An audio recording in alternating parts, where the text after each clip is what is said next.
Fala galera, tudo bem? Mais um dia aqui, professor Júnior de Biologia, nessa noite que é Ciência da Natureza, onde você tem Química, Física e a melhor matéria que existe, que é Biologia, né? Eu sei que todo mundo fala isso, galera, mas nem todo mundo sente que é verdadeiro, né? Biologia não, Biologia sabe que é a melhor matéria, que é a mais legal, é aquela que vai fazer você sair olhando para uma folha e falar, nossa, que folha linda é essa, eu conheço tudo sobre ela.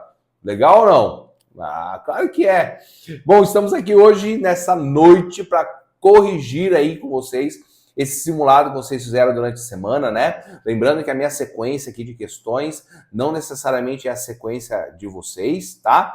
Lembra de nos marcar aí, chave do Enem, @chave do Enem, lembra de marcar o teu colégio, marca o teu professor, tira um print da tela, uma foto para mostrar que você está estudando, está se dedicando, mesmo nessa reta final aqui, ok? Esse é o chave de Enem número 4, depois é só depois do segundo semestre com chave 5 e aí a gente segue, beleza?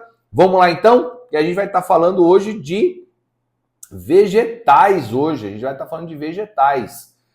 Então, tá aqui, ó, Ciência da Natureza, né? Vamos falar um pouquinho sobre vegetais, sobre briófitas, pteridófitas, gimnospermas, angiospermas e algumas coisinhas ali como você viu, beleza? Vamos seguir lá então. Vamos para a primeira questão. Tá aqui, ó, a primeira questão. Ao caminhar pelo Parque Anauá, localizado na Avenida Brigadeiro Eduardo Gomes, Boa Vista, Roraima, os visitantes são alertados por uma placa colocada do lado de um enorme pinheiro, uma araucária angustifolia. Aqui diz o seguinte, ó, aviso, cuidado com os frutos que caem das árvores. E aí? Mas, professor, tranquilo, né? Cuidado com os frutos, pode cair, machucar e tal, né? Não é legal? Só que a questão é a seguinte, biologicamente, será que esse aviso está correto? Olha só que pergunta. Esse alerta está correto, correto, incorreto, correto, correto, correto. Vamos ver como é que tá? Primeiro, vamos lembrar de algumas coisas, tá?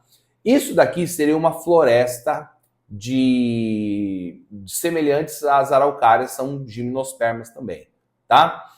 Aí, vamos lembrar de uma coisa, tá? Existem dois órgãos reprodutores nas araucárias, nos pinheiros, tá? Então, algumas plantas são masculinas e outras são femininas. Aqui você tá vendo, do ladinho esquerdo aqui, você tá vendo que nós temos aqui uma pinha, tá? Essa pinha, ela não é a pinha que é um fruto, tá? Algumas pessoas chamam de pinha, outras regiões chamam de fruto do conde, tem gente que chama fruto do conde, uma que é mais arredondadinha, uma que é espiozinha de pinha e tal, cada um nome. Mas acontece que a pinha que vem do pinheiro, tá? Ela não é um fruto. Porque o que caracteriza as gimnospermas são que as sementes são nuas. Por exemplo, se você pensar numa maçã, se você pensar numa pera, se você pensar num abacate, na laranja, você vai ver que a semente é protegida pelo fruto, certo? Agora, no caso de um pinheiro, você tem a semente nua, ela não tem um fruto protegendo. Tanto que quem tem fruto são as angiospermas, não as gimnospermas, tá? E aqui você está vendo a parte feminina da planta produzindo essa semente, que é chamada de pinhão, e que já caiu em muitas provas tentando engambelar você para dizer que isso aqui é um fruto. Não é um fruto, isso aqui é uma semente. Tá, professor, beleza, até aqui eu entendi. Mas e a parte masculina? Aqui tá, ó. Do seu lado esquerdo, você tem aqui a pinha, né, a parte feminina, e do lado direito, você tem ali, que a gente chama de estróbilo, a parte masculina. E se você encontrar isso aqui numa planta, pegar ela e dar uma pancadona assim, vai sair uma poeira, parece uma poeira. Na verdade, são grãos de pólen. Aí esses grãos de pólen vão fecundar a pinha para com que germine ali o quê? Desenvolva o embrião e depois em seguida a semente, tá? Olha só aqui, ó. Aqui eu coloquei um ciclo para a gente passar bem rapidão, você depois tira um print, que é o ciclo das gimnospermas. Então você vê que não tem fruto, certo? Aí acompanha aqui, ó, tá vendo? Tem uma semente, certo? Essa semente ela vai cair no solo, ela vai se desenvolver por mitose, vai crescer uma árvore. Fácil assim. Depois você vai ter, por exemplo, existem algumas gimnospermas que elas são hermafroditas e outras que têm sexos separados. Então uma vai ter pinha, outra vai ter o estróbilo masculino, tá? Aí você tá vendo o seguinte, ó. Você percebe aqui que o cone feminino, ele é maior do que o cone masculino, tá?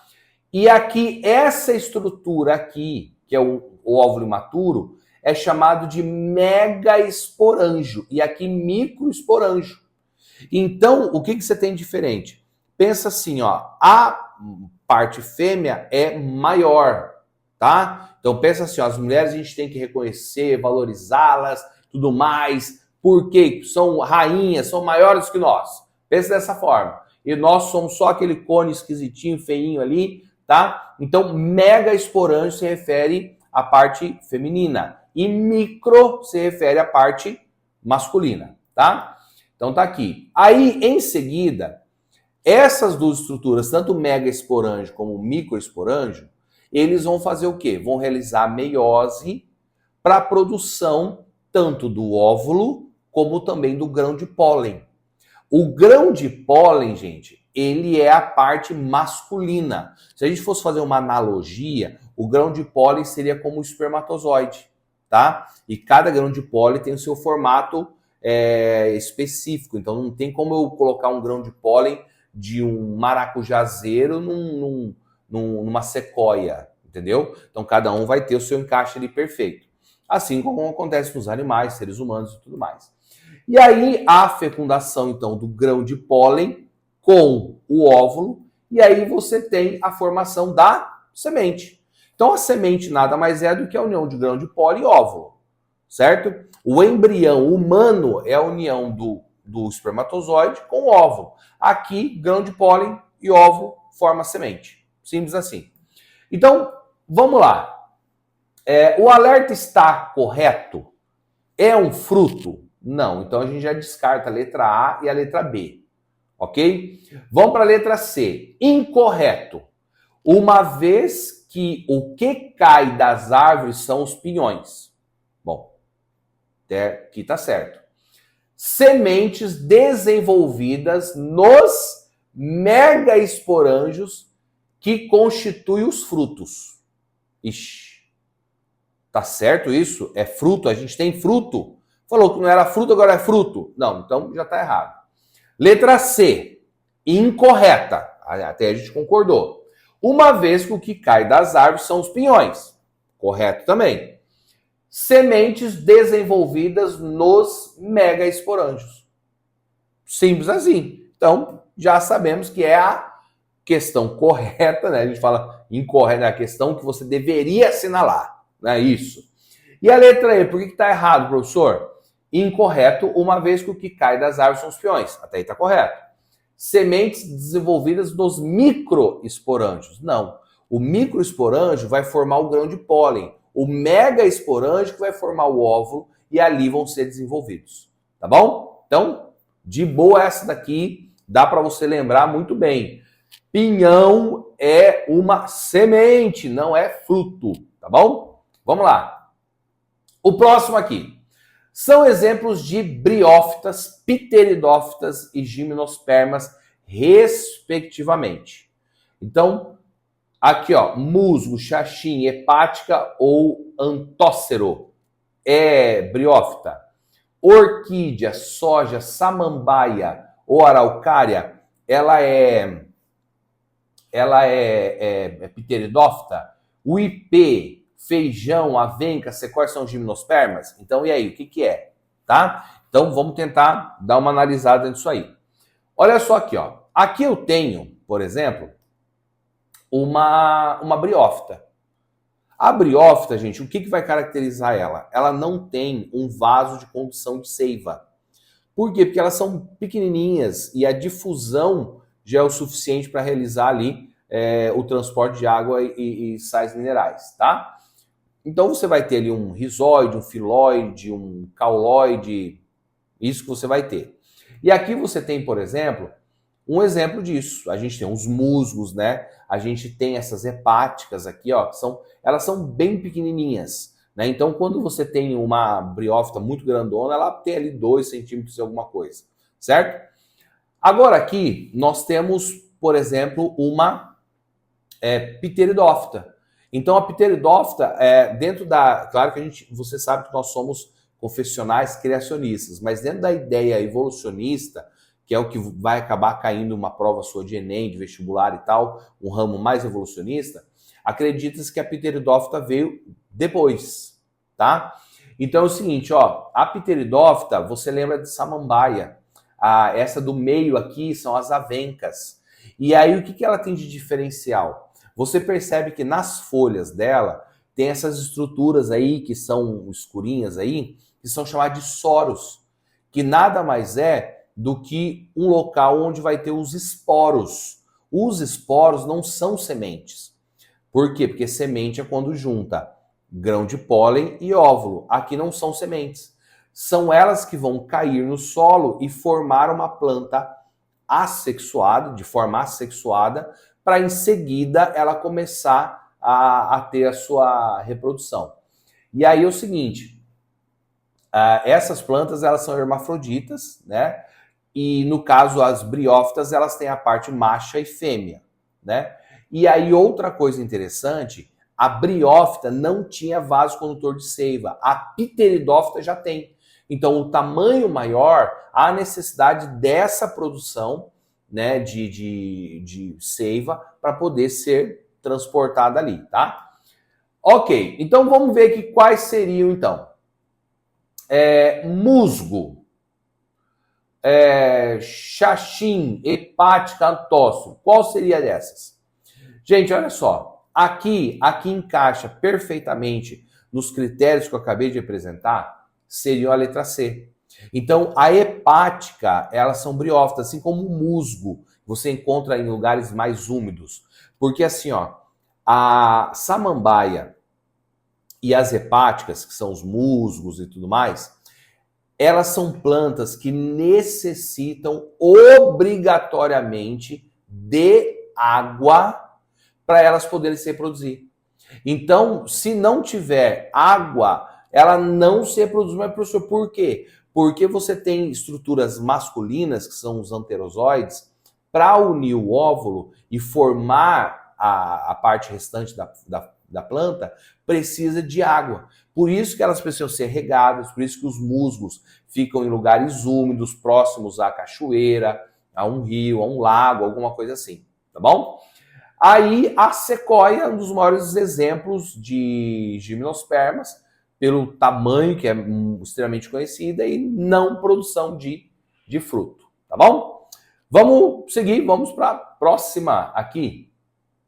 Olha só, durante a evolução das plantas, ocorreu uma transição do ambiente aquático para o ambiente terrestre, graças ao surgimento de algumas estruturas que as tornaram independentes da água. Acabei de falar, né? Então, olha só, as gimnospermas, as angiospermas, elas não precisam obrigatoriamente da água para isso. Elas só precisam, pode ter vento, pode ser um animal passando, pode também ser a água, mas obrigatoriamente só a briófita e a pteridófita. Então está dizendo o seguinte, ó, esse fato permitiu maior dispersão desse grupo de seres vivos, sendo possível observá-lo em diferentes ambientes na atualidade. Então, enquanto a briófita e pteridófita, musgos e samambaias precisavam ficar em lugares mais úmidos, Então, de acordo com a ideia evolucionista aqui da prova que vocês vão acabar tendo, ela diz que essa evolução que a gente vai assinalar fez com que ela não precisasse necessariamente da água.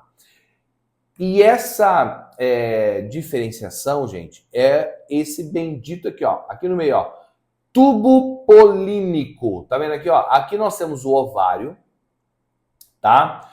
Aqui nós temos o óvulo, tá? E aqui, isso aqui é uma flor, então você não vai ter essa flor por exemplo, nas gimnospermas, tá? Mas eles têm a polinização, eles têm a união de grão de pólen com o óvulo, tá? Então, esse aqui é só um exemplo das angiospermas. Mas aí, ó, você tem aqui o estigma, que é essa parte de entrada, tem uma estrutura mais pegajosa para encostar o grão de pólen descer o tubo polínico e fecundar. No caso de uma angiosperma, ela vai formar um fruto a partir dessa flor. As gimnospermas, elas simplesmente vão formar as sementes nuas, como é o caso, por exemplo, do pinhão, tá? Então, nesse caso aqui, pensando nas angiospermas, a estrutura que surgiu para ficar independente de água poderia vir pelo vento, por um inseto, por um animal, uma pessoa que trombou na flor, qualquer coisa, seria o tubo polínico. Então, lembra, o tubo polínico ele auxilia para evitar com que tenha necessidade de 100% de água para a reprodução. Beleza? Essa, bem fácil. Com certeza, o seu professor falou, você acertou de primeira. Tá bom? Próximo aqui, ó. O tecido que forma os diversos tecidos vegetais e cujas células apresentam alta capacidade de se dividir é denominado de quê? Bom, vamos lá. Esses benditos tecidos são os tecidos que eles vão realizar muita mitose. Muita mitose. Você do segundo ano, você já aprendeu isso lá no primeiro ano. Então, a mitose, uma das funções dela é o crescimento. Então, por exemplo, um brotinho, ele tem menos células do que uma árvore. Então, a árvore cresceu por quê? Porque ela tem uma divisão de células e ela ficou com mais células. Simples assim. Então, uma plantinha pequenininha, um trevo de 4 folhas, vai ter menos do que uma árvore de ipê, menos células, tá? Então, só para você poder lembrar. E qual é esse tecido? São os tecidos meristemáticos. Esses tecidos meristemáticos, gente, eles são interessantes, sabe por quê? Porque lembra muito as células totipotentes de um embrião. Por exemplo, quando você tem um embrião humano, os primeiros dias você tem só um amontoado de células. A partir dali, essas células vão se diferenciar e formar braço, perna, coração, sistema cardiovascular, olho e tudo mais. Os tecidos meristemáticos têm a mesma função, deles se transformarem em outros tecidos para o crescimento vegetal. Só que nós temos dois tecidos meristemáticos. O tecido meristemático primário e o tecido meristemático secundário. O tecido meristemático primário é aquele que vai fazer o crescimento em altura do vegetal. Então, quando você coloca um feijãozinho lá no algodão para fazer uma prática com o seu professor lá, quando você era pequenininho, a primeira coisa que vai ser desenvolvida bastante é o meristema primário. Por quê? Porque vai fazer ela crescer em altura, tá? Vai fazer crescer em altura.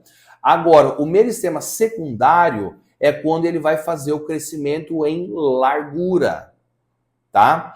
Então, por exemplo, essa ideia de você conhecer os meristemas faz com que ajuda, por exemplo, as pessoas que cultivam bonsai.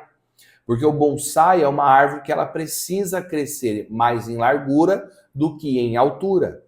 Então, a poda de ápices, de folhinhas novas lá em cima, você bloqueia o hormônio que faz esse crescimento para cima, tá? Então, bem legal assim, para você poder lembrar. Então, já respondemos aqui a resposta correta, letra A, meristema.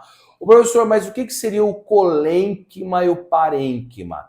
Gente, o parênquima, ele é como se fosse um tecido, ele também faz a divisão celular, mas ele é como se fosse um tecido de preenchimento. Vou dar um exemplo, uma analogia meio doida, mas dá para você entender. Por exemplo, a gente tem a pele, aí você tem uma camada de gordura, depois você tem a camada de músculo, certo? Então, a gordura, ela é como se fosse um preenchimento na tua barriga. O parênquima, ele também vai ser esse preenchimento, tá? E o colênquima já é tecido de estrutura, tá? Para dar sustentação no vegetal. Professor, e o xilema? Bom, você aprendeu. O xilema, ele transporta seiva bruta, transporta água e sais minerais lá da raiz por toda a planta, ok? Vamos para a próxima e última. Quando a folha murcha, a fotossíntese é interrompida por quê?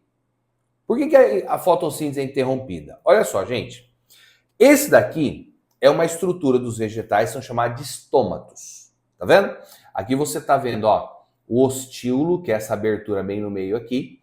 As células guarda, tá vendo, ó? Que é essa parte aqui de volta. Olha só essa imagem aqui, ó. Tá vendo que aqui nós temos, por exemplo, o ostíolo tá fechado.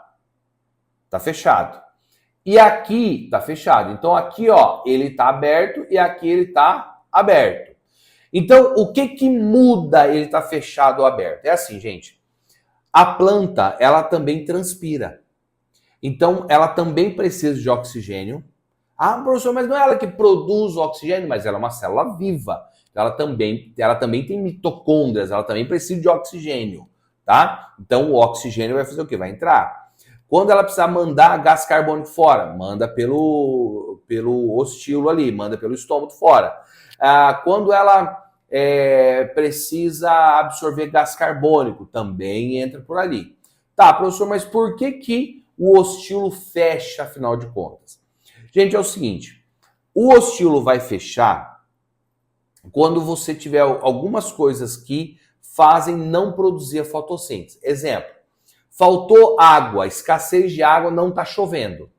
Se a planta continuar transpirando, eliminando água, ela vai desidratar, vai murchar, vai secar, vai morrer. Então, o que os estômatos fazem? Como eles são redondinhos assim, eles ficam flácidos e eles se fecham. Aí, quando fica cheio d'água, fica túrgido, ele fica durinho e fica assim, redondinho e dá esse espaço no meio, tá? Então, olha só, aqui você tem, ó, olha só que interessante, ó, acompanha comigo aqui, ó, aumentou luz, aumentou água, diminuiu o gás carbônico, aumentou a temperatura, o ostíolo fica aberto. Então, ele consegue fazer a transpiração, porque a temperatura aumentou, tem bastante água, tem luz, então ele realiza a fotossíntese normalmente. E por que diminuiu o gás carbônico? Porque o gás carbônico está sendo usado para poder fazer glicose, fazer a seiva orgânica. Agora, se a luz estiver diminuindo, se a água diminuir, gás carbônico aumentou, porque ele não está sendo transformado, e a temperatura diminui, o que acontece? O ostíolo ele acaba fechando, tá? Então, olha só, vamos para a pergunta. Quando a folha murcha, a fotossíntese é interrompida por quê? Ocorre a degradação da clorofila. Em momento nenhum a gente falou de clorofila, tá? A clorofila é o pigmento que ajuda a luz fixar e fazer a fotossíntese. Não. O acúmulo de dióxido de carbono inibe enzimas. Se eu tiver bastante gás carbônico, eu mato enzimas que estão ali dentro? Vamos lá. C. Há fechamento dos estômatos impedindo a entrada de gás carbônico. Bom, se fechar os estômatos, não entrar gás carbônico, eu não vou ter a fase escura da fotossíntese, então não vou ter a produção de gás carbônico, então não vou fazer a fotossíntese. Então, já sabemos que essa tá correta, tá? E a letra D, o déficit de água impede a ocorrência da fotólise, tá? Obviamente, o déficit de água vai diminuir a quantidade de gás carbônico, de oxigênio produzido, que o oxigênio você sabe que vem da molécula de água, não é de gás carbônico, mas não vai impedir. O que tiver de água vai acabar acontecendo, tá? Então, olha só, eu sei que conteúdo é bastante, né? Conteúdo de vegetais tem muita coisa, né? Então, a histologia, a fisiologia vegetal. Aconselho vocês a olharem muito as imagens. As imagens ajudam a gente a entender por que aquilo é um meristema, porque você pega, vê crescendo, por que ele é um parênquima. Então, as imagens, por isso que biologia é rico em imagens e vai com certeza te ajudar. Espero que você tenha acertado tudo. A gente se vê agora no próximo semestre, chave do Enem número 5. E até mais. Um abraço, professor Júnior. Tchau, tchau.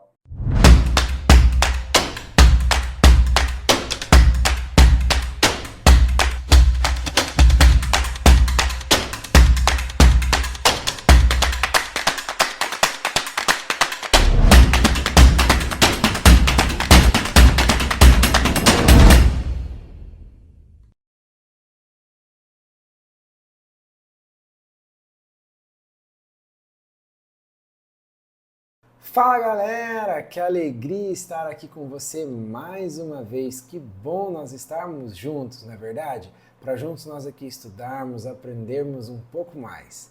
Eu espero que você esteja preparado, que você esteja preparada para o nosso encontro de hoje.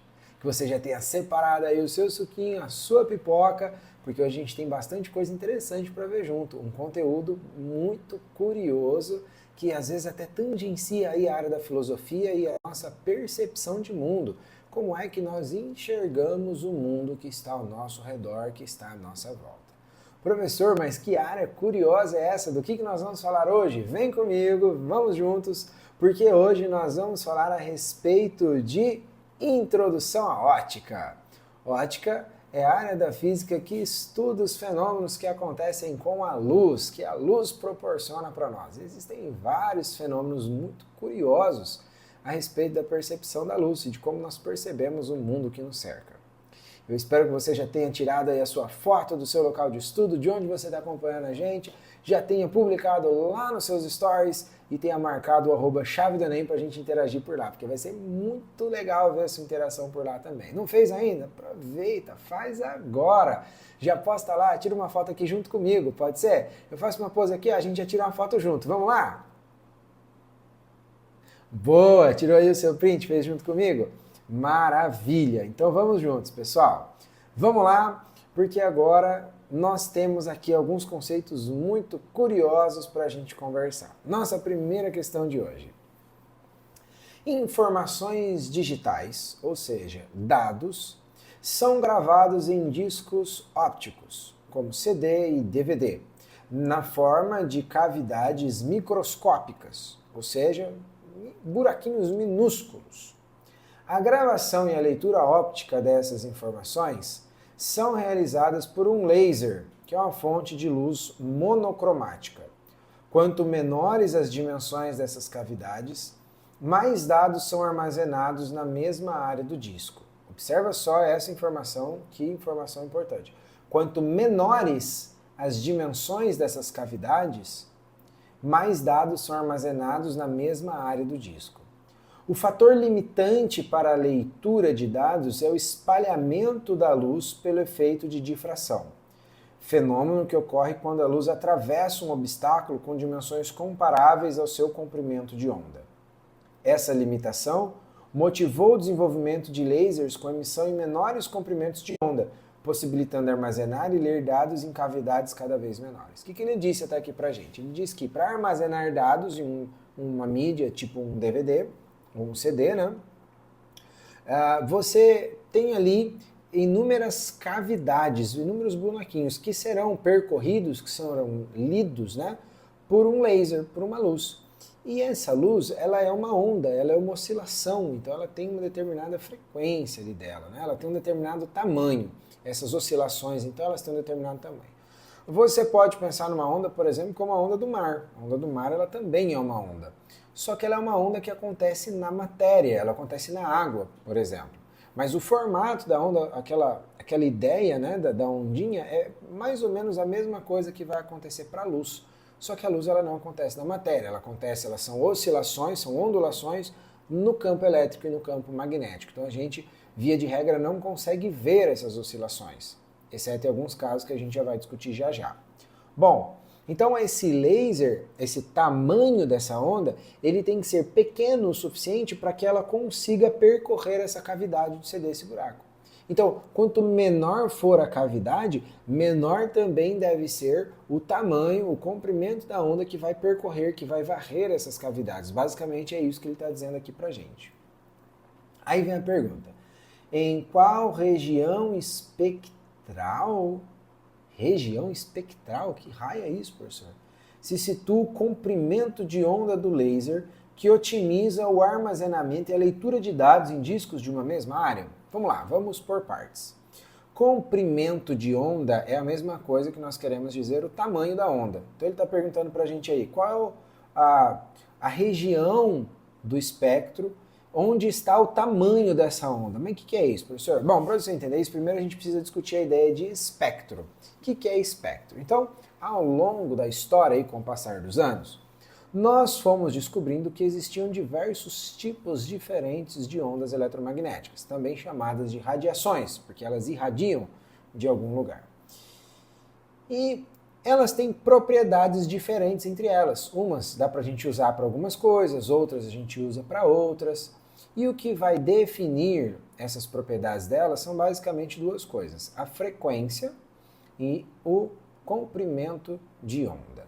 Então, quanto maior é a frequência, menor é o comprimento de onda, ou seja, menorzinha essa onda. Então, vamos situar aqui por comprimentos de onda, por exemplo. Então, está representado ali uma setinha vermelha com uma letra grega lambda dentro, tá vendo? Aquele lambda significa comprimento de onda. Então, quanto mais para a esquerda está nessa nossa tabelinha aí, maior é a onda. Quanto mais para a direita ela está, menor é essa onda. Então, como a gente percebeu que existem muitas ondas de tamanhos diferentes, nós organizamos essas ondas nessa tabela por tamanho e por frequência de onda. Quanto mais para a direita você vier, maior é a frequência. Então, quanto menorzinha a onda, maior é a frequência, ou seja, mais oscilações ela faz por segundo. Quanto mais para a esquerda, menor é a frequência, né? Então, menos oscilações ela faz, mas maior é a onda, ela é maior zona. Observe ali então que do lado esquerdo nós temos ali as ondas baixas, que elas são ondas de transmissões elétricas, por exemplo, né? São ondas muito grandes. Observe que lá embaixo a gente tem lá algumas medidas ali relacionadas a elas. Então essas ondas elas são maiores, inclusive, do que prédios, do que construções às vezes. São ondas realmente muito grandes, podendo chegar em ordem de quilômetros. Então não serve para ler a cavidade aí do DVD ou do CD, porque dentro de um CD você tem lá um buraquinho que ele é microscópico, né? Não é nem visível a olho nu. Então essa onda ela é uma onda muito grande, ela jamais conseguiria enxergar essas informações ali dentro do nosso disco, porque ela é muito grande. Depois dela nós temos ali, seguindo para a direita, as que são ainda grandes, mas um pouco menores, que são as ondas de rádio, que são amplamente utilizadas, por exemplo, nas telecomunicações, né? Para transmissão de sinal de rádio, sinal de televisão, Wi-Fi, enfim, diversas comunicação com satélites, né? Então a gente tem ali diversas ondas, Bluetooth, enfim, esses tipos de telecomunicações usam essas ondas de rádio. E inclusive as micro-ondas que estão ali também incorporadas dentro dessa faixa de ondas de rádio, que é uma classe especial, digamos assim, de ondas de rádio, né? Que são as micro-ondas.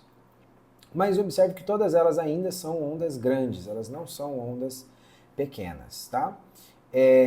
Aí nós temos ali uma onda curiosa, que é a onda do infravermelho.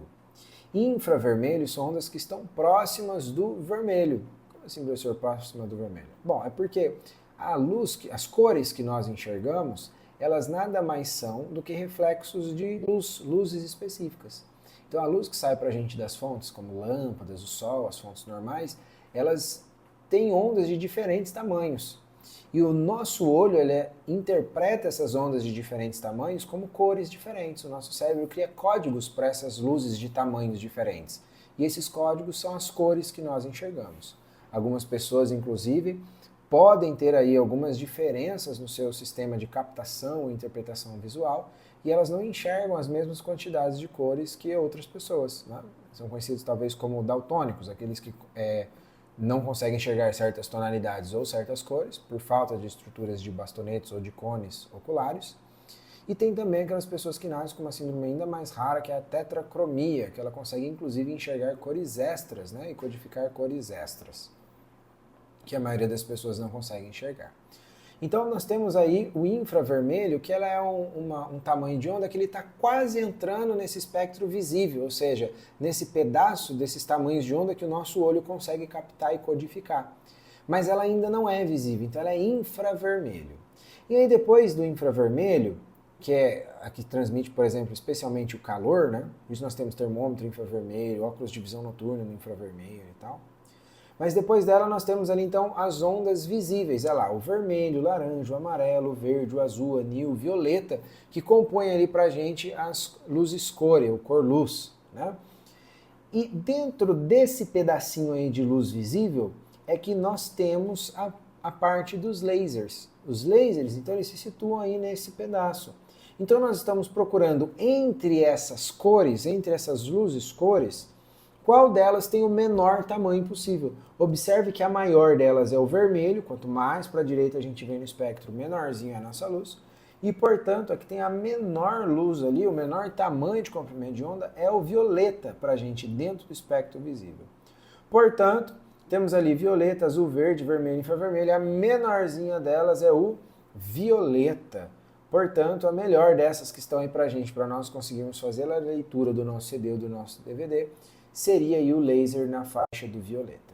Só para a gente terminar ali de avaliar esse espectro, nós temos depois do violeta o ultravioleta, que ele tem frequência maior que o violeta, por isso ultra, mas ele é menor, as ondinhas são menores. E a partir do ultravioleta, essa onda ela começa a ficar tão pequena que ela consegue inclusive penetrar no nosso material genético e ionizar certas moléculas do nosso corpo. Essas radiações pequenas e energéticas o suficiente para conseguirem ionizar algum material, inclusive o nosso corpo, né, pedaços do nosso corpo, elas são radiações consideradas radiações perigosas, né, porque elas podem trazer danos à nossa saúde. Elas são chamadas de radiações ionizantes. Então, todo mundo que é maior que o ultravioleta ali, ó, né, se a gente pegar as cores visíveis, o infravermelho, micro-ondas, rádio, ondas baixas, elas não conseguem ionizar o material. Então, essas radiações nós podemos estar expostos a ela sem riscos imediatos à nossa saúde. É claro que, dependendo da intensidade desses sinais, eles podem provocar queimadura, né, porque essas ondas elas transmitem energia, então elas podem transmitir calor para a gente e provocar queimadura. Mas se elas estão reguladas em baixas potências, nós podemos estar expostos a elas, que elas não trazem risco à nossa saúde. Agora, as radiações ionizantes, aí nós precisamos ficar espertos com elas, porque essas radiações, mesmo em pequenas quantidades, elas conseguem ionizar nosso material genético, por exemplo, né, ou outras partes aí das nossas células do nosso corpo e bagunçar tudo do nosso corpo. Por isso, eu e você, nós vamos às vezes lá na farmácia, no mercado e compramos um protetor solar com proteção UVA e UVB. O que é UVA e UVB? É ultravioleta do tipo A e do tipo B. Então, é por isso que nós usamos protetor solar para ultravioletas, porque elas têm esse poder de penetração que pode ser mais perigoso para a gente. Menores ainda e mais perigosos que os ultravioletas, nós temos ali os raios-x, que são amplamente utilizados na medicina de maneira controlada, né? Então, ninguém pode ficar exposto a esses raios-x durante muito tempo. Você pode observar que se você for tirar um raio-x, lá na sala de raio-x você tem uma luz de indicativo de perigo vermelha, você tem símbolo de perigo radiológico ali na porta. Quando você entra, normalmente o operador ele está protegido atrás, né, de uma proteção ali de chumbo. Dependendo do procedimento que você vai fazer, você também veste certos coletes, certa roupa especial de chumbo, você não pode ficar com acompanhantes dentro da sala. Então tem uma série de regras que precisam ser seguidas para que esse raio-x ocorra de maneira mais segura possível, né? Você não pode ter uma exposição prolongada a esse raio-x. E por último ali o raio gama. Esse raio gama ele é resultado, né, de operações de interação de núcleos atômicos. Por exemplo, quando a gente tem aí a explosão de uma bomba atômica, quando a gente tem processos de fusão ou fissão, apenas nuclear, em reatores nucleares e tal. Então, o resultado disso são esses raios gamas também, né? Uma radiação liberada por instabilidade de núcleos atômicos, né? Que é o tipo mais perigoso de radiação que nós temos aí possível, porque ele sim é realmente altamente energético e com poder de penetração muito grande, ok? Muito bem, então vamos lá, vamos para a nossa próxima questão de hoje. Olha só curiosa essa questão aqui, hein? Em 2002, um mecânico da cidade mineira de Uberaba teve uma ideia para economizar o consumo de energia elétrica e iluminar a própria casa num dia de sol. Para isso, ele utilizou garrafas plásticas PET com água e cloro, conforme ilustram as figuras. Cada garrafa foi fixada ao telhado de sua casa em um buraco com diâmetro igual ao da garrafa, muito maior que o comprimento da onda da luz. Nos últimos 2 anos, sua ideia já alcançou diversas partes do mundo e deve atingir a marca de 1 milhão de casas utilizando a luz engarrafada. Olha só que legal a invenção, né, dele. A gente tem ali a foto de como ele viabilizou isso aí.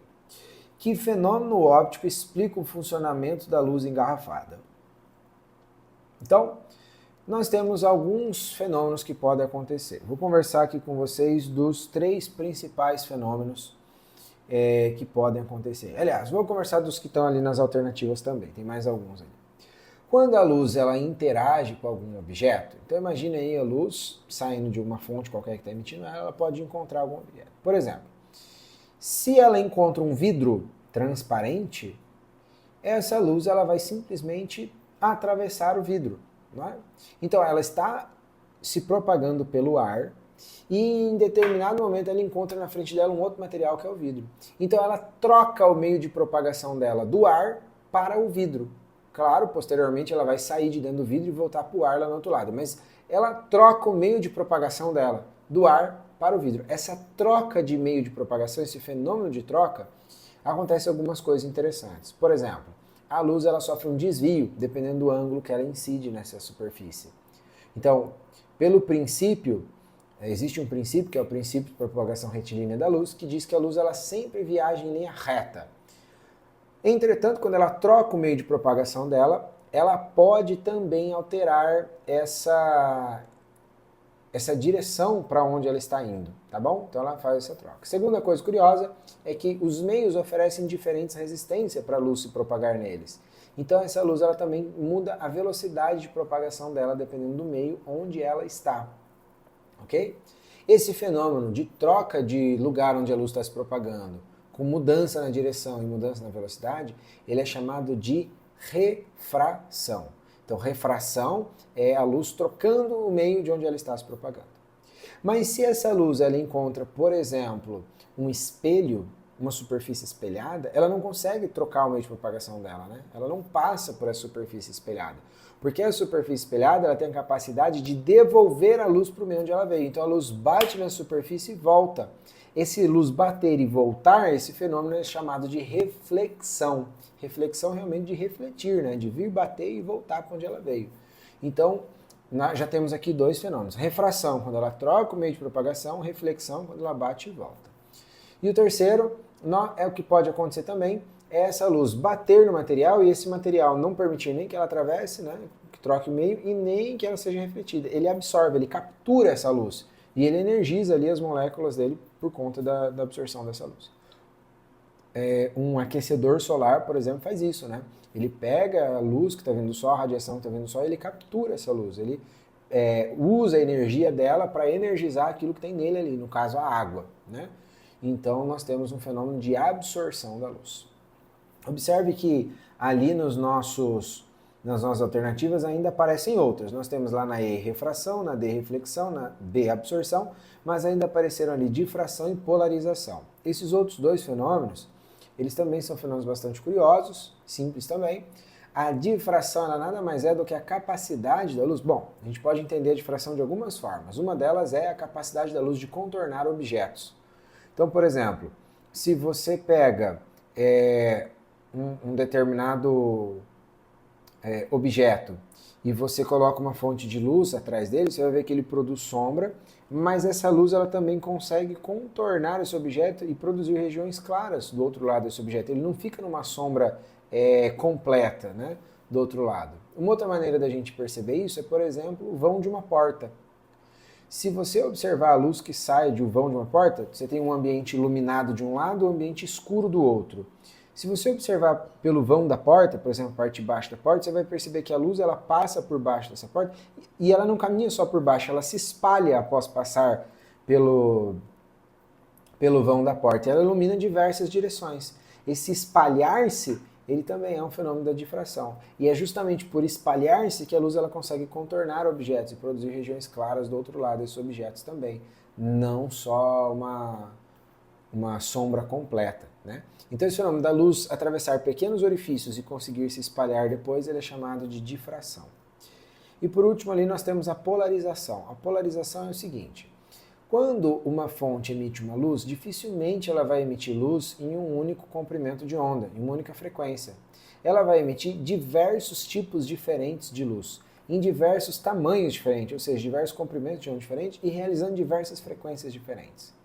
Só que às vezes a gente consegue fazer essa bagunça, essa miscelânea de luz, passar, por exemplo, por um filtro polarizador. E aí a gente filtra todas esse monte de oscilações diferentes que tem nessa luz e faz ela passar oscilando em uma única direção. Esse fenômeno chama-se de polarização. Nós filtramos a luz para que ela oscile apenas em uma determinada direção que nós queremos que ela oscile, ok? Então observe ali, voltamos ali agora então para o nosso caso ali. A gente tem então garrafas PET que estão penduradas no teto. A luz que está vindo do lado de fora, ela atravessa então essa garrafa PET. Olha que curioso, se ela atravessa essa garrafa PET, ela muda o meio de propagação dela, então de que fenômeno nós estamos falando? Observe que não é, o que dá para confundir aqui? Dá para você confundir, por exemplo, com a difração. Você vai falar para mim, tem um buraco no teto, ela está atravessando esse buraco e depois ela se espalha depois de atravessar o buraco. Mas observe que esse buraco ele não é formado pelo mesmo meio, ou seja, não é ar em todo ele. Você tem uma garrafa PET cheia de água. Então lá do lado de fora da casa, essa luz ela está se propagando no ar. E depois ela vai passar a se propagar no PET e na água que está dentro do PET. E depois ela vai sair de novo se propagando no PET e de novo no ar. Ou seja, ela está trocando o meio de propagação dela conforme isso aqui está acontecendo. Portanto, o fenômeno que nós estamos falando aqui é um fenômeno de refração. A luz ela está trocando o meio de propagação dela, portanto, essa lâmpada de PET aí ela funciona baseado na refração. Beleza? Maravilha, que legal. Olha só quanto conceito curioso, né? A respeito de como o nosso mundo funciona. Vamos lá, uma questãozinha bem legal aqui de novo pra gente. Quando se considera a extrema velocidade com que a luz se espalha por todos os lados e que, quando vem de diferentes lugares, mesmo totalmente opostos, os raios luminosos se atravessam uns aos outros sem se atrapalharem, compreende-se que, quando vemos um objeto luminoso, isso não poderia ocorrer pelo transporte de uma matéria que venha do objeto até nós, como uma flecha ou bala atravessa o ar, pois certamente isso repugna bastante a essas duas propriedades da luz, principalmente a última. O texto contesta a concepção acerca do comportamento da luz. Bom, ao longo da história, nós tivemos uma briga bastante grande a respeito de tentar responder a pergunta do que a luz é feita. O que raios é a luz, né? Porque é um negócio que está aqui ao nosso redor o tempo todo, tem luz para tudo quanto é lugar, a gente consegue perceber essa luz, né? A gente sabe quando tem luz e quando não tem, mas não dá para pegar, né? Essa luz, ela não... é difícil saber do que ela é feita. Será que ela é feita de alguma coisa? Do que ela é feita? Então essa pergunta ela remonta lá desde o século XVI, XVII e até antes. Mas a partir ali do século XVI e XVII, duas visões elas começaram a se conflitar muito, que foram as seguintes duas ideias. Um grupo de cientistas, e um dos expoentes, por exemplo, do lançamento dessa ideia é o Isaac Newton, defendia que a luz ela deveria ser um feixe de partículas. Deveria ter alguma partícula muito pequena que forma a luz, e essas partículas elas viajam todas juntas, formando então isso que nós conhecemos como luz. A essa teoria de que a luz era formada por partículas, deu-se o nome e conheceu-se na história como teoria corpuscular da luz. A luz é formada por pequenos corpos. Só que do outro lado você tinha um time de cientistas que não concordavam com essas ideias. E um dos exemplos disso era, por exemplo, Christian Huygens. O Huygens ele defendia que a luz ela na verdade era uma onda e não uma partícula. Pois bem, e essa briga ela perdurou até o começo do século XX, quando então foi apaziguado com a ideia de que a luz ela deveria ter uma natureza dual, ou seja, ela é ao mesmo tempo partícula e onda. Isso é uma discussão que a gente pode ter em um outro momento, mas não é a nossa ideia para agora, tá bom? Mas hoje nós compreendemos que ela tem um comportamento dual. Ela é uma onda e é uma partícula. Bom, então no texto aí, observe que o Huygens, né, ou pelo menos a citação do Huygens aí, ele está trazendo para a gente algumas ideias. Ele fala assim, a luz se propaga com uma velocidade absurda, extrema. E quando você tem dois raios de luz que se cruzam, eles não se chocam, eles não se atrapalham entre si. Como pode a luz ser feita de partícula e essas partículas não trombarem, se não baterem umas nas outras e se espalharem? Então não dá para a luz ser uma partícula, ela precisa ser uma onda. Então, o Huygens aí nesse texto, ele está contestando uma visão. Ele está tentando defender o ponto de vista de que a luz é uma onda, né? Então, qual é a concepção que ele está aí se contrapondo? A qual delas ele está contestando? Então, vamos lá. Letra A diz, ele está contestando o entendimento de que a luz precisa de um meio de propagação difundido pelos defensores da existência do éter? Essa foi uma outra discussão que teve, que durou bastante tempo, foi até um pouco depois dessa da natureza da luz, que ela durou, que é a ideia de, tá bom, então a luz, ela se propaga, né? Onde ela se propaga? Em que ela se propaga? Qual é o meio por onde ela está andando? E alguns propuseram que existia um meio próprio da luz chamado de éter. Essa ideia ela caiu durante o século XX, né? Mas existiu. É disso que essa alternativa aí está falando. Mas não é isso que está sendo criticado ali no texto. Ele não está falando nada de por onde a luz propaga. Ela está falando da natureza dela, do que ela é feita e do que ela é constituída. Letra B. Ele está contestando um modelo ondulatório para a luz que considera a possibilidade de interferência nos feixes luminosos? Não, na verdade o que ele está fazendo é defender essa ideia ondulatória, né? Ele está questionando a ideia corpuscular. Letra C. O modelo corpuscular defendido por Newton, que descreve a luz como um feixe de partículas? Isso é verdade, é isso que ele está questionando. Ele está dizendo, se a luz é uma partícula, como pode um raio de luz atravessar o outro e não bater um no outro? Essas partículas deveriam bater umas nas outras. Então ela não pode ser isso, ela tem que ser uma onda, né? Então ele está aí contestando esse modelo newtoniano da luz, né? Da teoria corpuscular da luz. Muito bem, muito legal. Vamos lá, vamos para o nosso próximo, porque tem mais. Muito bom, vamos lá. No outono, as folhas das árvores mudam de cor. Olha só que legal, né? A gente vê até alguns filmes assim, porque nas florestas tropicais é mais difícil, né? Da gente ver essas árvores caducifólias, né? Que derrubam as suas folhas. Mas em filme muito bonito, todas as árvores ficando lá sequinhas, né? Com a folha amareladinha e tal, vai derrubando. É disso que ele está falando. A cor verde das folhas deve-se ao pigmento clorofila. Nas plantas de folhas caducas, a produção de clorofila diminui e o tom verde desvanece, ou seja, vai embora, permitindo assim que outros pigmentos, como o caroteno, de coloração amarelo ou alaranjada, e a antocianina, de tons avermelhados, passem a dominar a totalidade das folhas. A coloração observada se dá em função da interação desses pigmentos com a radiação solar. Conforme apresentado no espectro de absorção, as moléculas de clorofila absorvem a radiação solar nas regiões do azul e do vermelho. Assim, a luz refletida pelas folhas tem falta desses dois tons e as vemos na cor verde. Já as ancitocinas absorvem a luz desde o azul até o verde. Nesse caso, a luz refletida pelas folhas que contêm antocianinas aparece conforme as cores complementares, ou seja, vermelho alaranjado. Olha só que curioso, a gente tem ali o gráfico da absorção, observa ali a clorofila, ela está entre 400 e 500 nanômetros de absorção, ou seja, ela absorve luz entre 400 e 500 nanômetros, aproximadamente, né? que está ali na região da clorofila, isso aí, que está ali na região do azul e do vermelho, né? Bom, aí o que acontece? O vermelho seria aquele segundo pico ali, ó, acima de 700, entre 600 e 700 nanômetros, tá? E aí, como ela está absorvendo essa luz, então ela absorve a luz azul e a luz vermelha, então o que vai acontecer é que essas luzes não serão refletidas, não vão chegar no olho de quem está olhando para elas. O que vai chegar são as outras que ela está refletindo. Então está chegando para ela todas as ondas. Ela está absorvendo duas e refletindo o restante. E o que a gente enxerga então são as cores complementares. No caso do vermelho, que a clorofila, né, capta, observe que o complementar dela é o verde, ou seja, ela reflete a cor verde e a gente enxerga o verde. Para a antocianina também acontece algo parecido, né? Ele disse ali que ela absorve desde o azul até o verde e, portanto, o que a gente vai ver é um vermelho alaranjado, porque são as cores complementares. E você consegue enxergar essas cores complementares no disco de pizza que está embaixo ali, olha lá. A gente tem vermelho, laranja, amarelo, verde, azul, violeta. A complementar é a cor que está de frente. Então, do violeta, complementar é o amarelo. Do verde, o vermelho. Do azul, o laranja. Né? É sempre a cor que está diametralmente oposta ali no disco.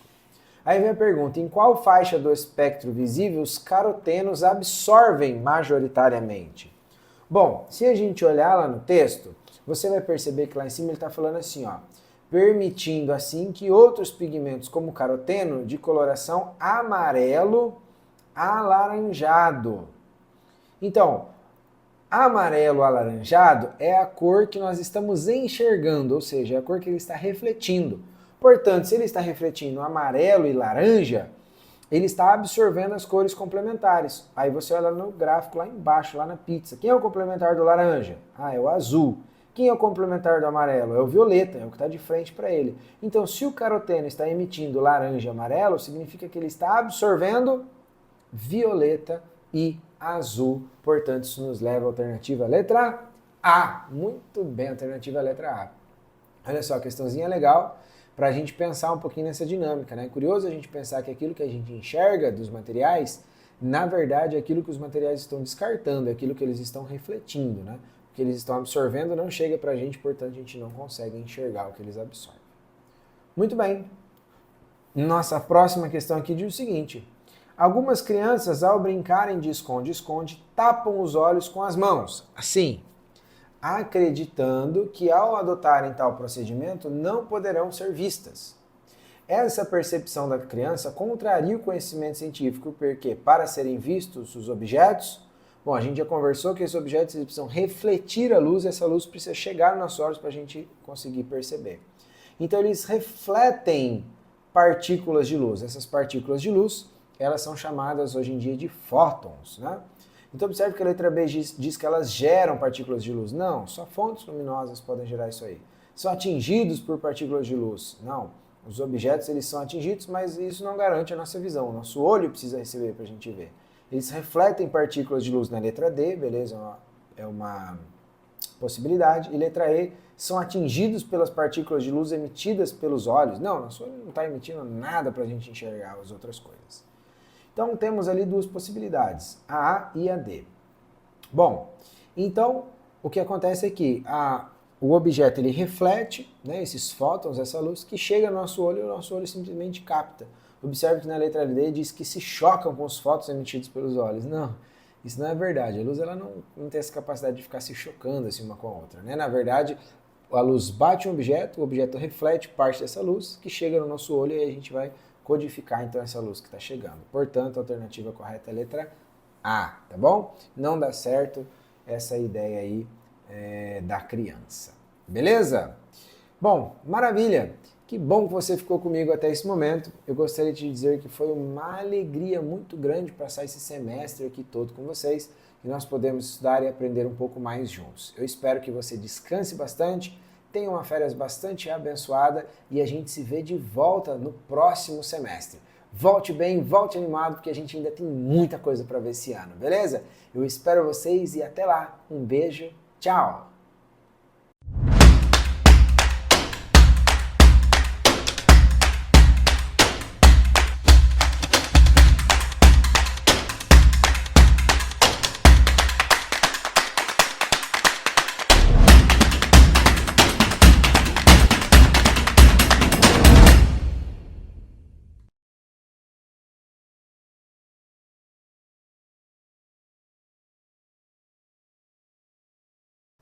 Boa noite, pessoal, tudo bem? Sejam bem-vindos a mais uma aula de Química. Agora, né, pensando ali já nas nossas férias. Então, estão logo ali. Então, hoje é a nossa última aula, mas do primeiro semestre. Segundo semestre tem mais, ok? Lembrando também que semana que vem tem Ciências Humanas, ok? Então, bora finalizar ali nossas 2 últimas semaninhas para a gente descansar e depois retornar revigorados para o segundo semestre. Pegue seu material, suas dúvidas e bora lá. Lembrando, então, o que nós vamos abordar, né, na aula de hoje. Na aula de hoje, nós vamos trabalhar com o conceito da termoquímica, né? A termoquímica mais voltada para entalpia de combustão, entalpia de formação, entalpia de ligação e lei de Hess. Ou seja, professora, praticamente tudo. Sim, praticamente tudo, né? O Enem, ele gosta bastante da termoquímica, né? Então, é bem raro quando não aparece pelo menos uma questãozinha ali no ano, tá? Então, bora lá começar, pegue seu material. Lembrando que a ordem pode ser um pouquinho diferente, mas você consegue achar, são exercícios fáceis, né, de encontrar. Primeiro, então, ele vai falar sobre combustíveis. Os combustíveis são materiais utilizados na produção de energia, né? Então, essas informações, elas são extremamente importantes, não só para essa questão, mas quando a gente vai trabalhar questões de combustão, né, para calcular a entalpia de combustão. Então, eu preciso me atentar aos termos das questões. Opa!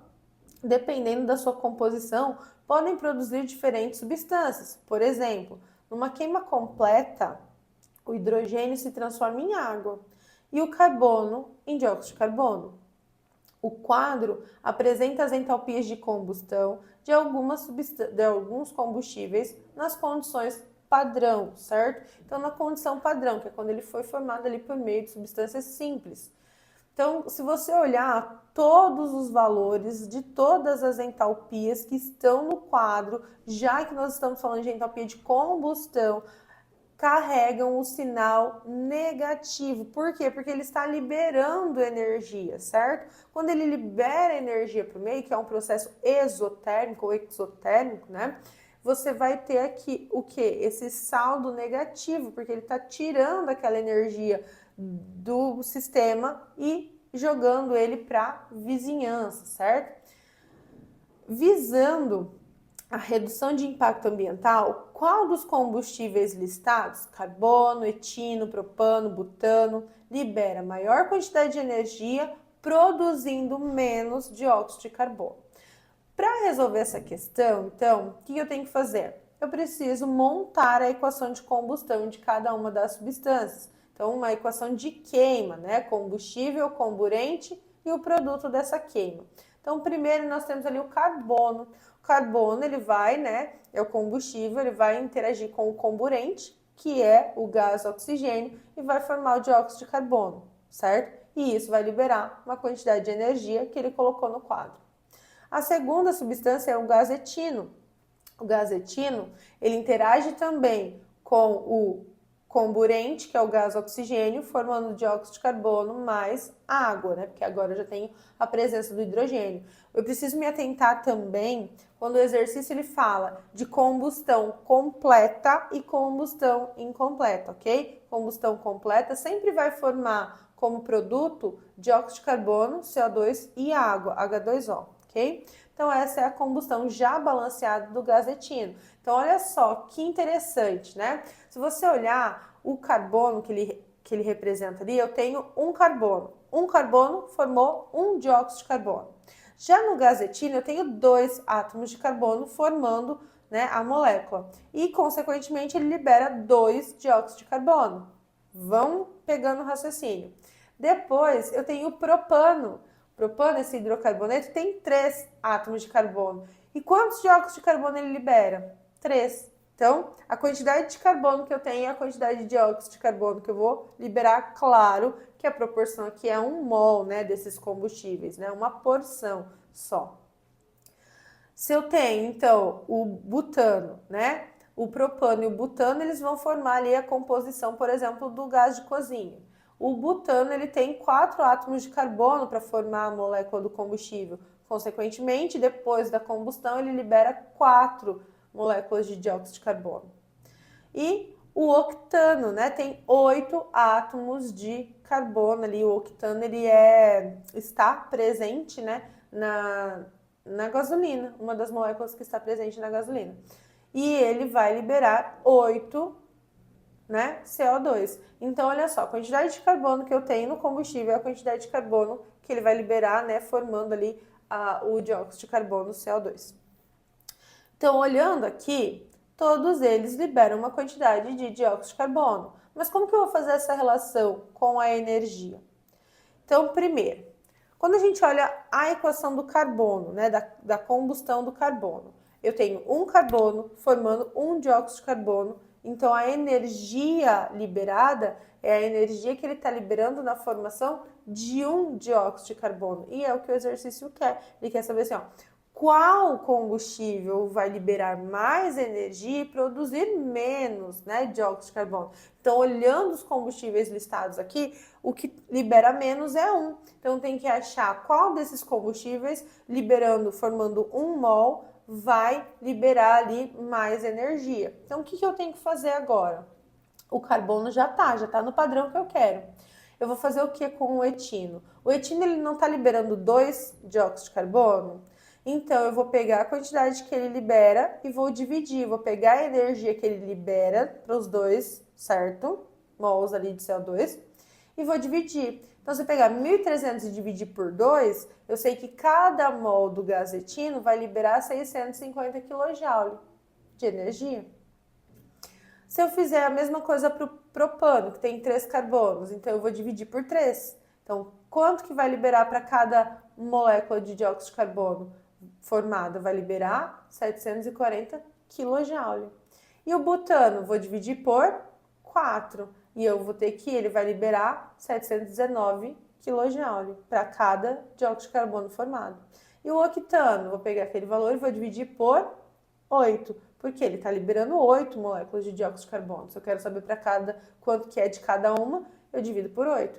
Então, ele vai estar liberando 683 kJ para cada substância. Quando a gente olha assim, a gente percebe e fala assim, não, é o octano, olha a quantidade de energia que ele está liberando comparado aos outros, mas olha o tamanho da cadeia dele, olha quantos átomos de oxigênio e de carbono e de hidrogênio ele tem e também quantos átomos de oxigênio ele precisa para que aquela combustão aconteça, certo? Então, consequentemente, ele é o que mais libera dióxido de carbono, né? Então, você tem que fazer a relação para cada CO2, para daí você chegar, então, qual vai produzir mais energia, liberando menos dióxido de carbono. E olhando todos os valores, o que vai liberar mais energia para cada dióxido de carbono formado é o propano, né? Cada dióxido de carbono que ele formou, ele liberou 740 kJ, ok? Então, resposta correta, letra C. Se vocês tiverem alguma dúvida, não esqueçam de nos perguntar, ok? Próxima questão, ela vai trabalhar também, mas ela vai trabalhar ali com processo endotérmico e exotérmico e a gente vai trabalhar com algumas interpretações, né? Essa daqui é mais teórica. Então, para garantir que produtos eletrônicos estejam armazenados de formas adequadas, antes da venda, algumas empresas utilizam cartões indicadores de umidade nas embalagens desses produtos. Alguns desses cartões contêm um sal de cobalto, que ele muda de cor na presença de água, de acordo com a equação química a seguir. Então, antes da reação, né, antes dele reagir com a água, esse sal de cobalto tem uma coloração azul. Depois, quando ele é hidratado, ele passa a ter uma coloração rosa. E a variação da entalpia, a variação da energia envolvida nessa reação, é uma variação, né, essa entalpia ela é menor que zero, quer dizer que ela é negativa. Quer dizer que esse processo, né, direto ali, da reação do sal com a água formando o sal hidratado, é uma reação exotérmica, né? Libera energia. O que o exercício quer? Ele fala assim, ó, como você poderia procederia, para reutilizar num curto intervalo de tempo um cartão que já estiver com a coloração rosa. Então ele já fez o teste, aquele sal já interagiu com a água, já formou um sal hidratado cuja coloração é rosa, mas eu quero reutilizar. Eu posso reutilizar esse cartão? Como que eu faço isso? Antes da gente ir para a parte teórica, eu trouxe essa imagem aqui. Eu não sei se todos conhecem, se alguém já viu, mas isso aqui era o famoso galinho do tempo, né? Minha mãe tinha um galinho do tempo. O que acontece? Esse galinho, ele indicava quando ia chover e quando não ia chover, certo? Ou, enfim, a questão da umidade do ar. Então, quando o tempo estava mais seco, esse galinho estava, né, azul. Quando a umidade estava um pouquinho mais alta, ele mudava de cor para cor rosa. Mas eu consigo reverter o processo, certo? Então, quando voltava o tempo a ficar seco, ele voltava para a coloração azul. Quando voltava a umedecer, ele voltava para a coloração rosa. Então, ele ficava mudando, né? Por isso que ele era chamado de galinho do tempo, principalmente pela questão da umidade, né? Antes da chuva, pós-chuva, né? O que acontece aqui? Então, vamos lá. Peguei a equação, quero que vocês olhem alguns detalhes dessa equação comigo. Ela está balanceada, não é esse o foco, mas a gente precisa tirar as informações necessárias para a resolução desse exercício.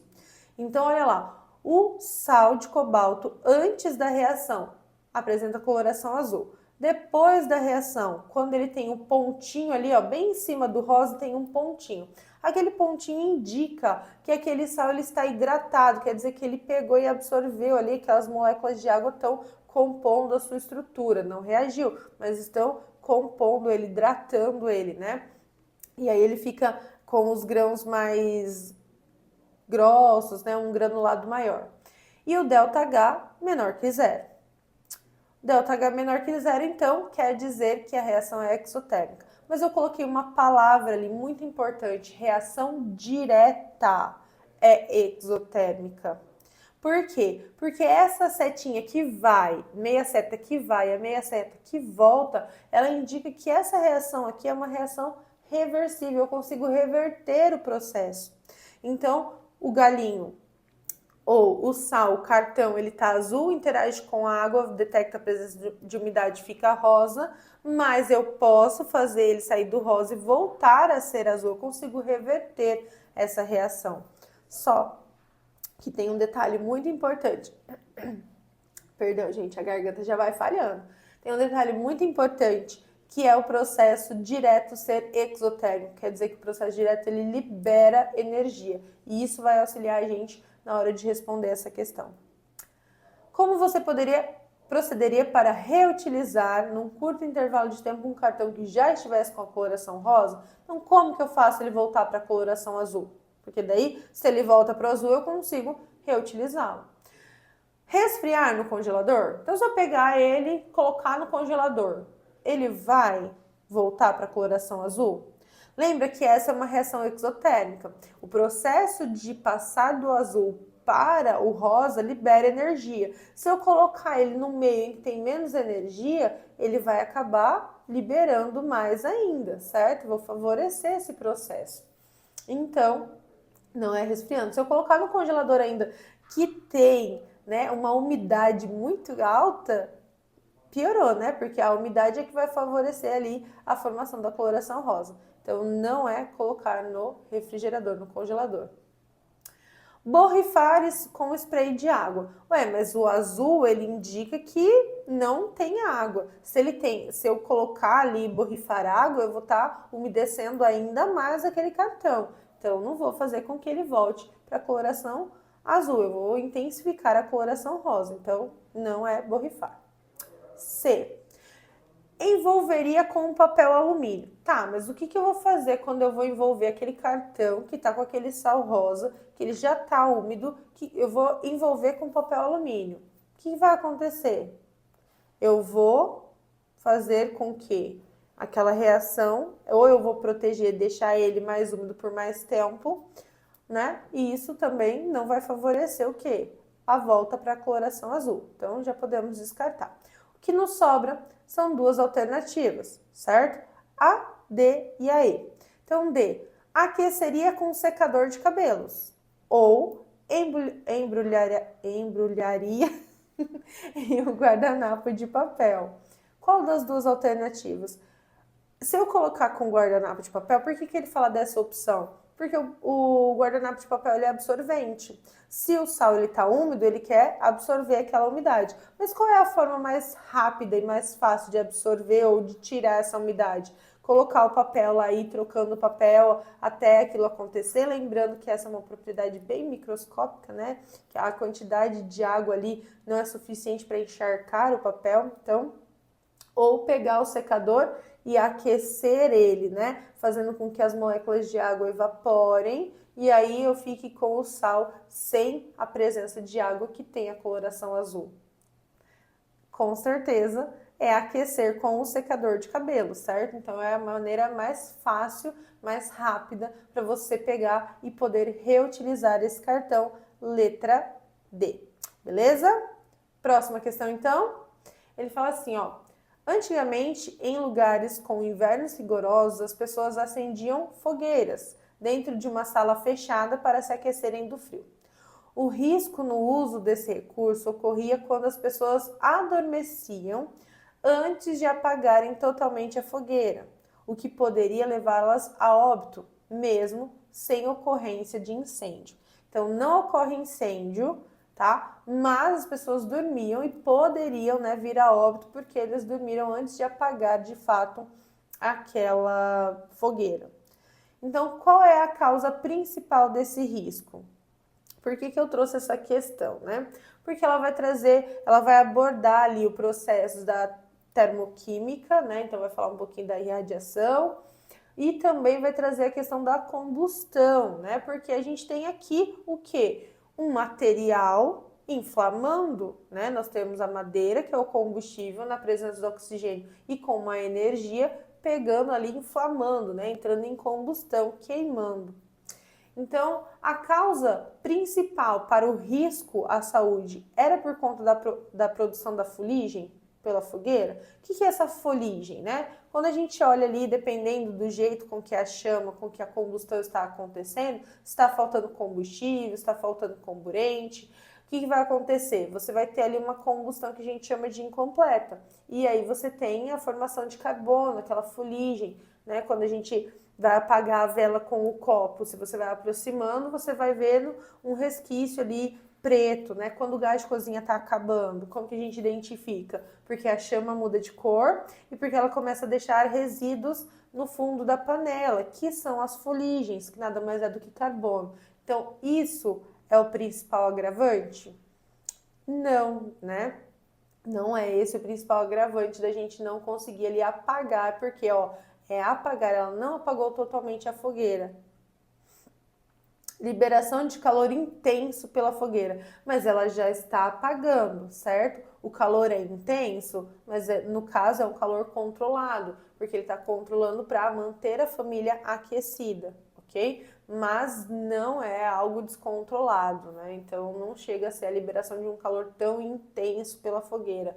E também ele já está no processo de apagar, ele só não apagou totalmente, quer dizer ali que a chama, ou a chama já não tem mais, ou ela está incandescente, né? Você tem ali a queima acontecendo, mas já não tão mais ativamente. Então, não é liberação de calor intenso. Perdão. C. Consumo de todo o oxigênio pelas pessoas, né? Então, é arriscado você deixar ali a fogueira, não apagar ela direito, porque as pessoas vão consumir todo o oxigênio. Não, né? Então, já podemos descartar aqui. D e E. Então, novamente, ficamos entre as alternativas D e E. A D fala assim, ó, geração de queimaduras pela emissão de faíscas da lenha. Então, vai emitir faísca? Ou é geração de monóxido de carbono pela combustão incompleta da lenha? Então, as faíscas, né, elas não vão ser liberadas, ele já está no processo mais ameno ali da fogueira, ele já está no processo mais brando, não tem faísca, né? O que você tem é uma liberação de calor, ou você vai ter ele em grande quantidade, né, pela irradiação ali, se a chama estiver mais viva, ou você vai ter uma irradiação ali, uma quantidade de calor menor, né, já que a chama vai estar um pouquinho menor, ou você ainda vai ter brasas, né, queimando, mas não é aquele chama, aquela labareda toda, né? Então, não é geração de queimaduras. O que acontece, na verdade, é que quando a chama vai apagando e você não apaga por completo, você vai diminuindo a concentração, ou do combustível, ou do comburente, ou de ambos, e aí a combustão que acontece é uma combustão que a gente chama de incompleta. Na combustão completa, como eu falei no exercício anterior, ela sempre vai liberar dióxido de carbono, CO2 e água. A combustão incompleta, ela gera monóxido de carbono. E o monóxido de carbono, ele é muito bem trabalhado ali, ele consegue interagir muito bem com a hemoglobina do nosso sangue. Então, a hemoglobina, ao invés de transportar oxigênio, ela transporta o monóxido de carbono. E isso vai causar o dano à saúde e pode levar ali à morte, né, por asfixia ali, por falta de ar, de oxigenação, porque a pessoa está dormindo, o processo vai acontecendo, ela não percebe, né? Então, por isso, o risco de ter ali a fogueira, né, mesmo que branda ali, já apagando, mas não cessaram por completo. Se você cessar a fogueira, tá tudo certo, né? Não tá mais queimando, não tá liberando mais nada. Mas enquanto ela ainda tá queimando nessa combustão incompleta, ela vai gerando ali esse monóxido de carbono. Aí você vai ter uma concentração muito grande de monóxido de carbono, uma concentração muito baixa de oxigênio, porque tá alimentando o fogo, a pessoa também tá respirando. Então esse aí é o principal risco, ok? Então, letra E, alternativa E. Bora para a próxima? A próxima questão já vai trazer os cálculos. Ai, que maravilha, né? Porque até agora a gente só fez uma divisãozinha. Agora sim nós vamos para os cálculos do ΔH. Então, bora para a nossa questão, né? Glicólise, né? Glicólise, a quebra pela glicose, é um processo, a quebra da glicose, é um processo que ocorre nas células, convertendo glicose em piruvato, certo? Durante a prática de exercícios físicos que demandam uma grande quantidade de esforço, a glicose é completamente oxidada na presença do gás oxigênio. Entretanto, em alguns casos, as células musculares elas podem sofrer um déficit de O2. E aí, quando ocorre isso, a glicose ela é convertida em 2 moléculas do ácido lático, certo? As equações termoquímicas para a combustão da glicose e do ácido lático são, respectivamente, mostradas a seguir. Então, eu vou trabalhar ali numa conversão que envolve reações de combustão, reações de queima. Quando envolve reações de combustão, né? Queima, libera energia. Então, eu já posso vir aqui e eliminar 2 alternativas, que são as 2 alternativas que estão falando assim, ó, absorve energia. Estou falando de combustão. É uma combustão anaeróbica que a gente vai falar? É um processo anaeróbico, né? Que você não vai, o oxigênio ali não vai aparecer no meio porque você vai ter uma deficiência desse oxigênio, lembra? O déficit ali. Mas ainda é uma reação de combustão. Então, você vai ter o quê? 2 alternativas já eliminadas. Olha só, nossa margem agora ficou ainda menor. Muito mais fácil. Nesse conceito aqui, anaeróbico, nós vamos ter que olhar a reação.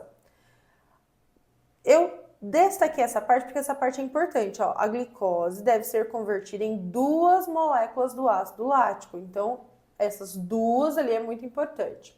Eu vou usar aqui a lei de Hess, né? Então, a primeira equação que o exercício me forneceu é a glicose reagindo com o gás oxigênio, formando dióxido de carbono mais água e liberando, né, 2.800 kJ ali de energia. Só que ele quer um processo anaeróbico, sem a presença do oxigênio. Mas ele quer a conversão da glicose ao ácido lático. Então, a glicose ela já está do lado do reagente, certo? Então, eu não vou mexer nessa linha, eu não vou mexer em nada, nem na quantidade e nem quem é reagente e nem quem é produto, certo? Mas na equação do ácido lático, eu vou inverter. Porque a equação que o exercício me fornece é aquela equação em que ele é o reagente. Mas eu estou falando que a glicose vai ser convertida em ácido. Então, a glicose, que é o meu reagente, vai formar o ácido, que é o produto. Então, eu tenho que inverter a equação. Quando eu inverto a equação, também não mexi na quantidade, tá? Mas quando eu inverto a equação, eu inverto também o ΔH. Então, o ΔH, que antes, na combustão do ácido lático, era negativo, no processo contrário, que é quando eu combinar o dióxido de carbono mais o gás hidrogênio, a água, eu vou ter ali a absorção da mesma quantidade de energia. A quantidade de energia não muda, porque o ponto de partida e o ponto de chegada é o mesmo, só o caminho que eu estou invertendo. Ao invés de formar, né, de ter a combustão, eu vou ter o processo inverso, né, de formação ali do ácido lático, ok? Então, eu vou inverter o sinal. Se era um processo exotérmico, passa a ser um processo endotérmico. Só que, na lei de Hess, ele fala, a gente pode inverter, inverte o sinal, mas a gente tem que pensar, se eu vou juntar as duas equações para formar a equação global da reação anaeróbica, eu preciso deixar tudo na mesma quantidade. Então, se eu tenho 6 moléculas de dióxido de carbono sendo formada, eu preciso ter 6 moléculas desse dióxido de carbono para ser consumido para formar ali a quantidade de ácido lático que o exercício pede, porque ele perde 2 moléculas. Então, eu vou pegar essa linha e multiplicar todo mundo por 2. Dobra a quantidade de todo mundo, incluindo o ácido lático, já que eu quero a formação de 2 moléculas.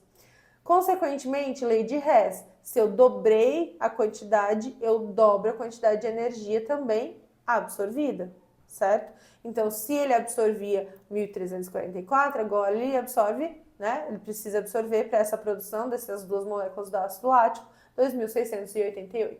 Agora sim, a lei de Hess também permite, né, a gente chegar na equação global, que é somar as equações. Quando eu somo as equações, eu vou ver tudo que está do lado do reagente, tudo que está do lado do produto, se estão em lados opostos. Como eu tenho 6 dióxido de carbono sendo formado e 6 dióxidos de carbono sendo consumidos para formar o ácido lático, então eu anulo. Como eu tenho 6 moléculas de água sendo formadas na combustão da glicose e 6 moléculas de água sendo utilizadas para a formação do ácido lático, eu anulo. Como eu tenho 6 moléculas de gás oxigênio sendo utilizados para a reação de combustão e no final da produção do ácido lático eu tenho liberando 6 moléculas, né, 6 mols do gás oxigênio, eu também vou anular. Então, como que fica a minha equação global? A glicose sendo convertida em 2 moléculas do ácido lático sem a presença do oxigênio, né, propriedade anaeróbica, que é o que o exercício me pede, formando ali as 2 moléculas. Então, tenho ali a condição, né, cheguei na minha equação geral. E a lei de Hess nos permite também, além de inverter, multiplicar, a gente soma as variações das entalpias ali. Então, eu tenho menos 2.800 que foram liberados na combustão da glicose e eu precisei absorver 2.600 de energia para, né, formar ali o ácido lático. Quando a gente olha, 2.800 é maior que 2.600. Então, a gente sabe que o valor final vai ser um valor negativo. E também nós já eliminamos, já que se tratava de reação de combustão, né, a gente já eliminou as positivas da questão. Quando eu faço essa subtração, eu tenho, então, que o ΔH da equação geral, né, a quantidade de energia do processo final, do processo todo, é de menos 112 kJ, né? Quer dizer que no processo final da reação, ele acabou liberando ali 112 kJ de energia. Consequentemente, olhando as alternativas que nos resta, é a alternativa A, né? Então, libera 112 kJ por mol de glicose consumido ali na combustão, ok? Dúvidas? A lei de Hess, ela nos permite, então, trabalhar com essas equações. Isso é muito legal, porque daí você pode partir de semi-reações e chegar na equação global trabalha com quantidade, você pode multiplicar, você pode diminuir pela metade. Então você vai trabalhar com essas quantidades para prever ali a quantidade de energia que você vai liberar, né? Esses cálculos, eles normalmente aparecem ali também quando o pessoal vai fazer caldeiras, né? Quanto de energia que ela vai liberar, quanto que ela precisa absorver. Então são cálculos ali que aparecem também em questões envolvendo o cotidiano. E para caminhar para o final da nossa aula, nós temos aqui a entalpia de ligação, né? Uma entalpia ali que vai envolver a energia da quebra e da formação das ligações químicas. Então, o gás hidrogênio ele é considerado um ótimo combustível. O único produto da combustão desse gás é o vapor de água, como mostrado na equação química. Então, a equação química está ali, ó, 2 mols de H2 mais O2, formando 2 mols de H2O.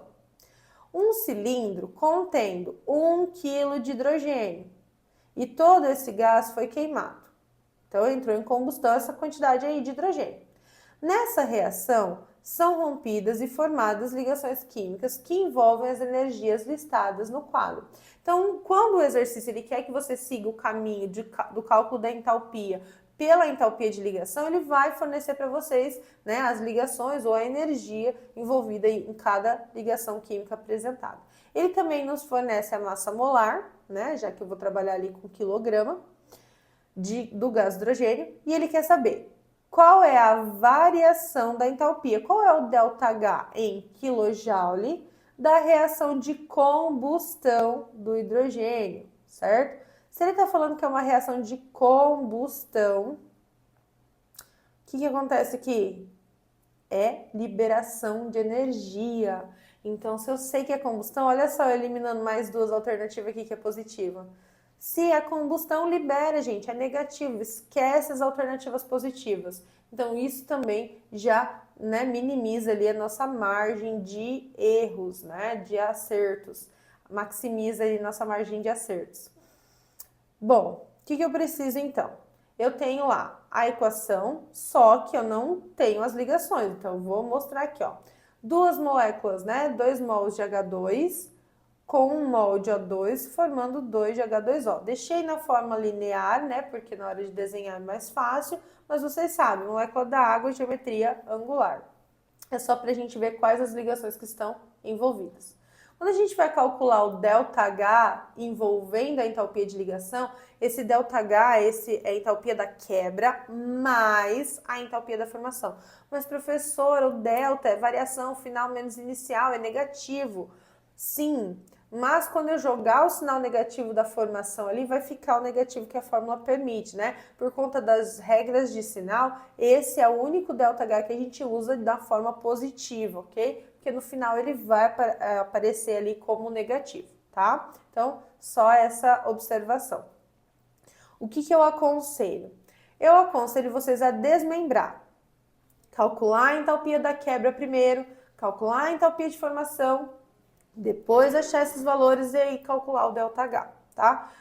Na questão do cálculo, fica mais fácil quando você está fazendo ali sem auxílio de uma calculadora, por exemplo. Então, você fica mais calmo, né? Você tem todas as informações mais detalhadas, não perde nenhuma. Então, vamos lá. Ele me deu o quadro, né? Esse daqui é o quadro que eu vou constar para resolver o cálculo. Então, a entalpia da quebra dos reagentes. Eu estou quebrando, né? Vai ser quebrado nessa reação duas ligações hidrogênio simples hidrogênio, certo? E também mais uma ligação oxigênio dupla oxigênio. Então, essa é a quantidade de ligações que eu vou quebrar. Cada ligação dessa tem uma quantidade de energia. Então, nesse caso, ó, para quebrar a ligação, a molécula tá lá, vibrando juntinha, né, se movimentando, eu preciso quebrar essa interação. O que eu tenho que fazer? Eu tenho que aumentar essa energia para que elas vibrem ali e eu consiga romper essa interação. Então, toda vez que eu estou falando de quebra das ligações, né, quebra do reagente, é um processo em que absorve energia, é um processo endotérmico. Quando o exercício ele traz a entalpia de ligação, ele te fornece as informações básicas, mas o sinal cabe a você interpretar e colocar. Então, quando é quebra, é sempre positivo, porque ele absorve energia para quebrar a ligação. Agora, quando ele forma, ele está lá movimentando aquela movimentação, eu preciso diminuir aquela energia para que os átomos eles consigam compartilhar ali, voltar, formar a substância. Então, eu preciso liberar aquela energia, certo? Então, é um processo que absorve para quebrar e o processo de formação é um processo que libera, ok? Energia. Substituindo, então, os valores, a energia de ligação hidrogênio-hidrogênio é 437. Positivo porque eu estou quebrando essa ligação, ele está absorvendo. Oxigênio duplo oxigênio é 494, né? Positivo também porque absorvendo. Só que como eu tenho duas moléculas, né, 2 mols ali do gás hidrogênio, então eu tenho que multiplicar por 2. Fazendo ali a multiplicação, eu tenho então 874 de energia que eu precisei absorver para quebrar as ligações de hidrogênio e 494 para quebrar a ligação do oxigênio. Somando, então, eu vou ter que, no total, né, para quebrar todas as ligações dos reagentes envolvidos, eu preciso absorver, né, a equação precisa absorver 1.368 kJ, ok? E a entalpia da formação. O que ele está formando? Ele está formando a água. Na molécula da água, o que ele está falando? Olha, ele fala que forma 2 mols, 2 moléculas. Então, eu tenho ali 2. Só que a ligação oxigênio e hidrogênio acontece 2 vezes por molécula. Então, é 2 vezes 2. Professora, eu posso colocar o 4 direto? Pode, tá? Eu só quis deixar aqui bem detalhado para vocês entenderem. Então, esse 2 é porque eu tenho 2 moléculas e o vezes 2 porque cada molécula vai ser formada ali 2 ligações oxigênio e hidrogênio. E essa ligação ali tem um valor de 463 kJ. Mas nesse caso é uma quantidade, né, um valor que vai receber o sinal negativo. Por quê? Porque eu estou formando, eu preciso liberar aquela energia para formar essas novas ligações. Então, colocando aqui, multiplicando, vai me dar então que, na verdade, na reação toda foram liberados 1.852 kJ de energia. Quando a gente olha 1.852 e 1.368, 1.852 é maior, reforçando que o nosso valor, né, o nosso ΔH final, ele vai ser um valor negativo, já que estamos falando de uma, né, combustão ali. Então agora, ó, achei a entalpia da quebra, achei a entalpia de formação, joga na fórmula, bem mais fácil. É só fazer ali 1.368 mais menos 1.852. Regrinha de sinal, então, você tem ali, né, 1.368 menos 1.852, que vai dar um valor total de menos 484 kJ. Então, quer dizer que na reação toda, entre absorver para quebrar a ligação e liberar para formar as novas ligações, a substância ela liberou mais energia. Só que calma, porque o cálculo ele não para por aqui. O que acontece com esse 484 kJ? Foi a quantidade liberada para 2 mols de H2, de gás hidrogênio, que nada mais é, né, equivale ali a 4 gramas de gás hidrogênio. Só que o exercício ele não trabalhou com 4 gramas, ele trabalhou com 1 quilo, ou seja, ele trabalhou com 1.000 gramas. Então, se ele queimar, né, se ele colocar ali para reagir 1.000 gramas do gás hidrogênio, quanto de energia ele vai liberar? Então, é muito mais energia, na verdade, que esse sistema vai liberar, que esse cilindro vai liberar. Então, fazendo ali a multiplicação, certo? Você vai achar ali o valor de X menos 121.000 quilojoules liberados, certo? Para aquele 1 quilo de gás hidrogênio que contém, né, que tinha ali no cilindro. Então, a nossa alternativa correta é a letra B, certo? Então, pessoal, nesse semestre, por esse semestre é só, mas ó, toda vez que você for calcular o ΔH de entalpia, não se esqueça que é você que tem que fornecer o sinal se está absorvendo ou se está liberando. Não esqueça também que combustão completa forma dióxido de carbono e água, ok? Bons estudos, semana que vem Ciências Humanas, depois um recessinho ali e até o próximo semestre. Tchau, tchau. Essa demora mais. Essa é cálculo. Importante aprender bem. Quase que não, prof. Quase.